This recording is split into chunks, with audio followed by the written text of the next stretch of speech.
Merasa punya nyawa lebih, komplotan emak-emak pencuri emas beraksi di toko yang sama, nyaris dihajar basah. Aksi pencurian emas terjadi di wilayah Kayu Agung, Kabupaten Aceh, Sumatera Selatan. Setidaknya 5 suku emas hampir berhasil dibawa pelaku yang terdiri dari sekelompok wanita tersebut pada Senin, 4 Maret 2024 sore. Usut penyusut para pelaku ternyata memang sudah dipancing korban untuk beraksi. Sontak saja pelaku yang terdiri dari rombongan emak-emak segera diringkus di lokasi kejadian. Pemilik toko emas Elia mengatakan awalnya pelaku datang berpura-pura hendak membeli emas.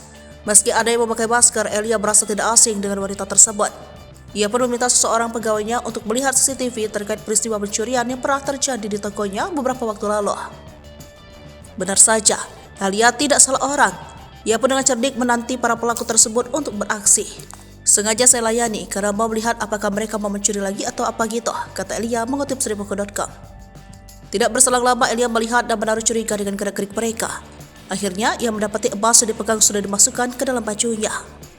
Mempelajari peristiwa yang pertama, Elia kali ini tidak terkecoh lagi. Ia tahu 3 dari pelaku tersebut membagi tugas. 2 mencoba mengalihkan perhatian dengan pura-pura nanya, sementara satunya seorang eksekutor. Yakin emas sudah masuk ke dalam baju pelaku, langsung saja para pegawai toko emas beraksi mencegat para komplotan pencuri emas ini.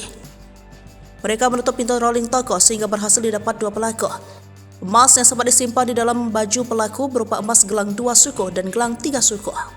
Saat tahu bahwa mereka telah tertangkap, 2 item emas itu dilempar oleh pelaku ke pojok toko. Setelah kejadian tersebut, suasana pasar semakin ramai oleh pengunjung yang mulai mendengar informasi bahwa ada aksi pencurian di sebuah toko emas. Kedua pelaku ini merasa takut akan diamuk oleh massa.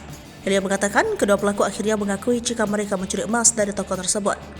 Perkara ini dikabarkan tidak sampai ke tangan polisi, sebab Elia dan para pelaku sudah damai lantaran mengembalikan uang yang sudah dicuri.